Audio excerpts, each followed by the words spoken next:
Ça, c'est Zlatan qui joue dans un vrai film d'action. Et ça, c'est Neymar qui joue dans la série Casa de Papel. Dans cette vidéo, on va voir les films dans lesquels des footballeurs jouent de véritables rôles d'acteurs. Mais il y a un problème, on n'a vu aucun de ces films. C'est pas grave, on s'installe tranquillement dans le cinéma, on prend les popcorn et c'est parti, on va pouvoir classer les 7 films mythiques dans lesquels des footballeurs ont joué un rôle d'acteur. Tout au long de la vidéo, on notera le jeu d'acteur des footballeurs et à la fin, on décernera un prix du meilleur acteur footballeur, Mais aussi du pire acteur et on a aussi fait un trophée pour lui. et il remportera cette magnifique bouteille écrasée. Là, on a clairement un marathon de films à voir, alors commençons par Escape to Victory. Ce film est sorti en 1981 et à ce qui paraît, c'est un super film. Ce film se déroule pendant la Seconde Guerre mondiale et il s'agit de prisonniers de guerre qui sont invités à faire un match de football contre l'équipe nationale allemande. Dans ce film, il y a 3 grands acteurs. Stallone qui joue un prisonnier qui ne sait pas jouer au foot parce qu'il est américain. Michael Caine joue un prisonnier de guerre anglais qui lui par contre sait jouer au foot. Et à 27 minutes, nous voyons le 3e personnage qui est joué par Pelé. Et pour ceux qui ne le savent pas, ce joueur a gagné 3 Coupes du Monde, un Ballon d'Or et il aura mis dans sa carrière plus de 1200 buts. Franchement, c'est une légende. Dans le film, il s'appelle Lewis et bien évidemment, il a un très grand talent au foot. Ah oui, donc là, on peut le voir jongler.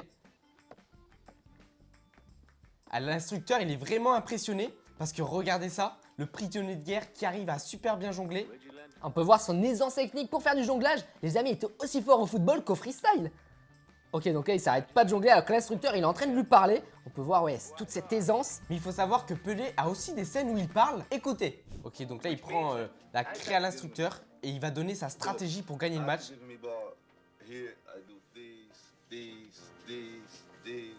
Eh oui, pour lui, c'est très simple. En fait, il a juste à dribbler tout le terrain et aller mettre son but. Bon, pour le moment, les amis, on peut voir qu'il prend bien son rôle d'acteur. Il a l'air d'être aussi à l'aise sur les terrains qu'à l'écran. Pour l'instant, ce film est super cool. Il y a clairement un duel entre l'équipe des prisonniers et l'équipe des Allemands qui font que truquer des matchs. À un moment dans le match, Pelé dribble tous les joueurs, mais il se fait blesser par les Allemands. Du coup, malheureusement, il doit sortir du terrain. Mais heureusement, à la fin du match, il revient avec un bras cassé et il met une retournée acrobatique pour égaliser lors du match. Et là, tout le monde devient fou dans la foule. Alors regardez cet extrait où Pelé met la retournée, c'est magnifique. Ah ouais, en plus, en ralenti, slow motion. Oh, et le but croisé en retournée, incroyable ce but de Pelé, les amis. Après, c'était le meilleur joueur du monde à son époque, donc là, c'est complètement normal qu'ils mettent des buts aussi majestueux. Et là, ils ont même fait un ralenti. Et oui, la retournée est tellement incroyable que même les supporters de l'équipe adverse applaudissent. Après, pour ceux qui se soucient des prisonniers et de leur sort, à la fin du match, pour éviter que les Allemands gagnent, il y a une invasion massive de la foule sur le terrain. Et là, les fans aident les prisonniers à se déguiser pour qu'ils s'échappent hors du stade et retrouvent leur liberté. Là, c'est vraiment un super film. On lui mettrait 4 étoiles sur 5. Quant à Pelé, même s'il n'a pas beaucoup joué en tant qu'acteur, il a été très pertinent lors de ses passages, ce qui fait de lui un plutôt bon acteur en tant que footballeur. Donc, on le mettrait dans excellent. Là, clairement, il est bien parti pour remporter le trophée du meilleur acteur. Passons maintenant au film sorti en 2017 intitulé Le Roi Arthur, la légende d'Excalibur. On l'a jamais vu, mais en jugé par les critiques, il n'a pas l'air si bien que ça. Ce film raconte l'histoire d'Arthur, un jeune marginal qui découvre ses origines royales lorsqu'il s'empare de l'épée légendaire d'Excalibur. Après avoir appris la vérité sur le meurtre de ses parents par son oncle, le tyrannique, Arthur se joint à une résistance rebelle. Guidé par une mystérieuse mage et ses amis, il doit maîtriser l'épée et accepter son destin pour renverser son oncle, ce qui lui permettra de libérer son peuple et devenir le roi légitime. Ce film est complètement fou, ni en bien, ni en mal. Je crois qu'il faut vraiment le voir pour le comprendre. Mais à la 30e minute, il y a l'apparition d'un vrai footballeur qui joue le rôle d'un acteur et on va aller voir ça. À un moment, nous avons une scène où il y a une épée dans un rocher et c'est ici que nous rencontrons nul autre que David Beckham. Pour rappel, David Beckham, c'est un des plus grands joueurs de Première Ligue et il a marqué le club de Manchester United. Regardez ces magnifiques buts. Dans ce film, il s'appelle Tiger et il joue le rôle d'un soldat du roi défiguré. Son rôle, c'est de jouer le méchant. Il intimide juste Arthur sans raison. Ah dada sur mes genoux, où tu dois te mettre que tu crois, les mains sur la poignée du con. Et après, on sait tous comment ça se passe dans l'histoire. Le roi Arthur monte sur le rocher pour sortir l'épée. Mais regardez, Beckham dans son rôle de Tiger va parler comme si Arthur ne sera pas capable de sortir l'épée. Je t'ai dit, mets les deux mains. Et bien évidemment, Arthur arrive à sortir cette épée et c'est alors que Tiger est complètement étonné et c'est clairement la dernière fois qu'on verra l'apparition de David Beckham dans le rôle de Tiger. On sait que David Beckham n'est pas vraiment acteur, donc son jeu d'acteur il est vraiment moyen. Malheureusement pour lui, on va juste lui mettre la moyenne 5 sur 10. On est désolé pour lui, mais il est en bonne voie pour remporter le pire trophée d'acteur. Le film quant à lui, ce sera une note de 2,5 sur 5. Clairement, si vous aimez les effets spéciaux, la bonne musique et les bons cadrages, ce film est fait pour vous. Mais si vous êtes plus dans la recherche de l'histoire et de la cohérence, là ce sera plus difficile à regarder. Passons maintenant au troisième film, Astérix et Obélix, l'Empire du Milieu, avec, vous l'avez deviné, Zlatan. Ce joueur est emblématique. Il a marqué les nombreux clubs par lesquels il est passé. Dans ce film, il faut attendre 1 heure pour voir l'apparition de Zlatan. Il joue un personnage romain appelé Antivirus. C'est un des meilleurs guerriers de l'armée de César. Fidèle à son style, Zlatan interprète un personnage fort, arrogant et sûr de lui, ajoutant une touche humoristique au film grâce à son charisme et son attitude de guerrier, que l'on peut aussi retrouver dans sa carrière de footballeur. À un moment du film, il doit parler et, comment dire, il devient beaucoup moins badass. Vous vouliez antivirus? Je vous ai donné antivirus. Maintenant, retournez à vos courses des chars. Bon, on ne lui en veut pas, il parle pas très bien français puisqu'il est suédois, mais dites-vous que les scènes les plus cool de ce film, c'est quand Zlatan joue son rôle parce qu'après le film est un peu ennuyant. Et d'ailleurs, écoutez à un moment donné l'effet sonore qu'ils ont utilisé.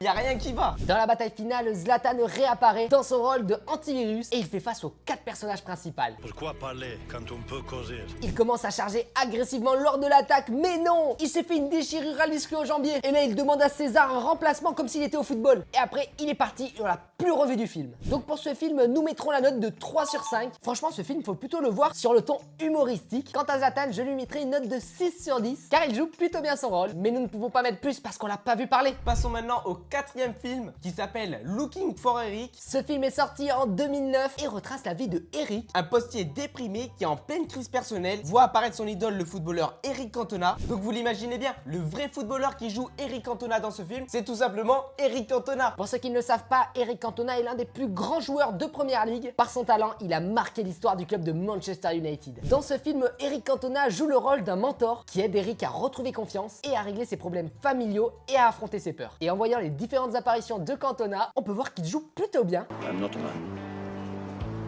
I am Cantona. Il est dans son rôle et pour un ancien footballeur, il est vraiment très bon acteur. Donc pour ce film, je mettrai 4 étoiles sur 5. Clairement, l'histoire elle est plutôt pas mal et les acteurs sont bons. Quant à Cantona, nous lui mettrons la note de 8 sur 10 car il joue super bien son rôle d'acteur.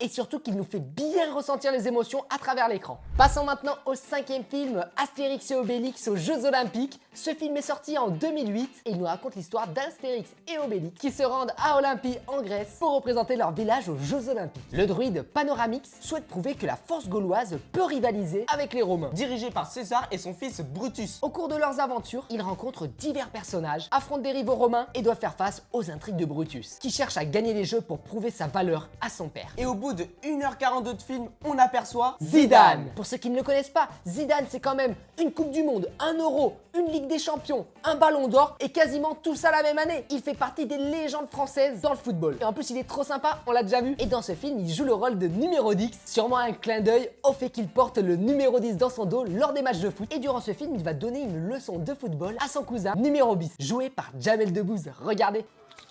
Oula, donc là Zidane il veut pas donner le ballon. Oula, là je crois qu'il veut lancer un défi.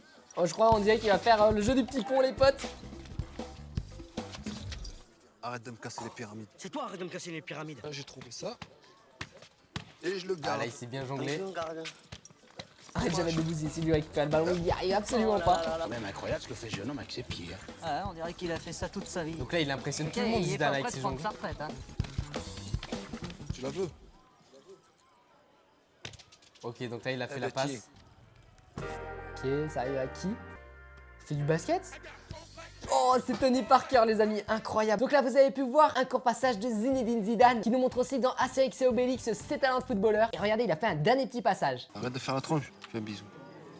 Déjà que non, rien, je vais pas te faire des Fais bisous. un bisou, je t'ai Donc là on dit. peut voir que Zidane il est vraiment dans son rôle d'acteur. Vraiment il joue plutôt bien son rôle. Donc pour ce film, nous mettrons 3 étoiles sur 5. Comme pour le précédent Astérix et Obélix. Faut vraiment le voir sur le ton humoristique. Quant à Zidane, je lui mettrai un 7 sur 10 pour son apparition, car il est drôle et sympa. Allez, on le classe dans bien. Et on peut le voir que même son jeu d'acteur est plutôt bon. Avant de passer au prochain film, pour celles et ceux qui sont intéressés, vous pouvez vous procurer mon ballon Star Freestyle plus un programme d'entraînement dans le lien dans la description. Et pour ces fêtes de fin d'année, nous vous offrons moins 15% avec le code code STAR15. N'hésitez pas à en profiter. Passons maintenant au 6e film, ou plus précisément, la série sortie en 2017 est nommée Casa de Papel. Pour ceux qui ne connaissent pas cette série, la Casa de Papel suit un groupe de criminels dirigé par le professeur qui s'introduit dans la maison de la monnaie royale d'Espagne pour imprimer des milliards d'euros. En prenant des otages, il tente de négocier avec la police et la série mêle tension, trahison et histoire personnelle des personnages. Et c'est maintenant que tout se joue. Dans l'épisode 6 à 8 de la saison 3, le footballeur Neymar fait une apparition spéciale. Pour vous rappeler, Neymar est considéré comme l'un des meilleurs joueurs du monde qui pourrait s'asseoir à la table de Messi et Ronaldo. Maintenant, vous demandez pourquoi il a fait cette apparition dans cette série. Tout simplement parce qu'il en est un grand fan et que les réalisateurs lui ont proposé de venir sur les plateaux de tournage pour apparaître dans l'un de leurs épisodes. Dans la série, il incarne pendant quelques secondes le moine Joao, présent dans l'abbaye où se déroule une partie de l'intrigue. Regardez ça. Allez, découvrons le joueur Neymar. Sans plaisir. Donc là, il y a un dialogue entre le professeur et Berlin. C'est l'unique chose qui importe. Et c'est les deux frères d'ailleurs. Nous sommes là. Tu dois. Ok, regardez au fond qui arrive, les amis. Muito obrigado. Oh là là, il y a Neymar. Juste Incroyable. une question. D'où tu viens, Joao? De São Paulo. Ah ouais, São Paulo au Brésil, sûrement. Le Brésil. Parce que Neymar est brésilien. Papa adorait le Brésil. La fête et la magie. Le football. Moi, je n'aime ni le football ni la fête. Oh, il a dit qu'il n'aimait pas le football et la fête. Certes, mais je pense que vous appréciez le style du foot brésilien. Superbe style. C'est superbe, oui, très beau. Ils se font plaisir. Donc là, c'est incroyable, les amis, ils mettent des références au football. Ils dansent en même temps qu'ils jouent. Parce que Neymar, c'est un C'est pour ça footballeur. qu'ils sont le symbole du foot, mon frère. Pendant la Coupe du Monde, j'ai beaucoup prié pour notre équipe nationale. Obrigado, Joao. Bonne journée. Mais là, c'est drôle parce que le personnage Berlin parle un peu pour Neymar. En quelque sorte, il raconte sa vie à lui. Alors que Neymar, comme vous avez pu le voir, il a dit qu'il n'aimait pas du tout le football et la fête. Moi, je n'aime ni le football ni la fête. Alors que c'est tout l'inverse dans la vraie vie. Donc pour cette série, nous mettrons la note de 4 étoiles sur 5, car c'est une très bonne série. Et quant à Neymar, nous lui mettrons une note de 7 sur 10 pour son apparition surprenante et même son rôle d'acteur plutôt bon. En tout cas, je suis sûr et certain qu'il a adoré apparaître dans la série La Casa de Papel. Et comme il a dit, c'est sa série préférée. Passons maintenant au 7e film, ou plutôt la série H sortie en 1998. Pour ceux qui ne connaissent pas, c'est une série qui suit les mésaventures de 3 employés dans un hôpital. La série mélange l'humour absurde et des situations loufoques. Cette série explore leur quotidien à l'hôpital et leur relation avec les patients et le personnel. Obligé, vos parents ont déjà vu cette série. Dans l'épisode 19 de la saison 1, le footballeur Thierry Henry fait une apparition et le passage est plutôt drôle et il est même devenu un mème sur internet. Pour rappel, Thierry Henry a été un grand footballeur qui a gagné une Coupe du Monde, une Ligue des Champions et en plus de ça, on a pu le voir très récemment en tant qu'entraîneur où il a réussi à faire parvenir l'équipe de France Espoir en finale des Jeux Olympiques 2024. Franchement, c'est très fort. En tant que footballeur et entraîneur, il est très bon, mais alors en tant qu'acteur, qu'est-ce que ça donne? Regardons ça dans la série H. Regardons maintenant l'extrait où Thierry Henry arrive à l'hôpital suite à une blessure. Et il tombe notamment sur le réceptionniste et l'acteur très connu, Jamel Debbouze, qu'on a pu voir juste auparavant dans le film Astérix Obélix. S'il vous plaît. On a dû vous téléphoner il y a 2 heures. Ah oui?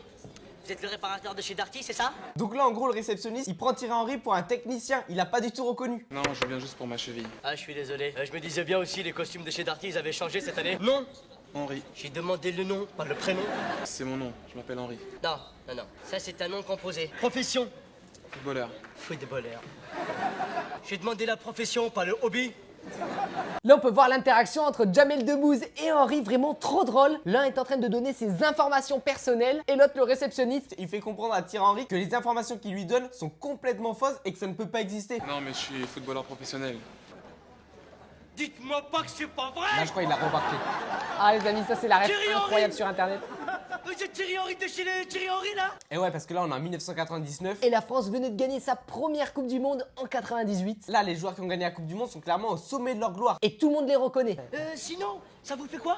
D'avoir gagné la Coupe du Monde? Non, pas d'avoir gagné la Coupe du Monde. De connaître Zidane.